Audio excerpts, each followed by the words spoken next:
全网最烂的空调，老铁们，我们近距离看一下到底有多烂。主家说这台空调已经用了20年了，你想想看，大家都说这个悦透空调不好，其实我认为还是可以的。虽然它烂，但是人家已经用了20年了，还是在船上，经常的话有海水冲刷，有这个样子的话已经算很不错的了啊。老铁们，你们看一下这个是不是悦透的品牌？很多人说悦透不好，老铁们看一下到底好不好，还是不错的啊。这是一台3匹机，冷暖两用的。老铁们看一下这个空调的话，顶部都没有了，依然的话可以正常使用，制冷效果杠杠的，非常的杠，多好！这台空调的话，现在制冷效果和新的一样，非常的 OK。各位老铁们，你们觉得这台空调的话还可以再用几年呢？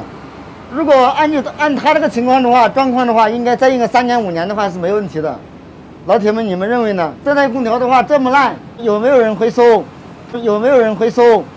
回收的话能给多少钱？能不能给那个50块钱或者100块钱？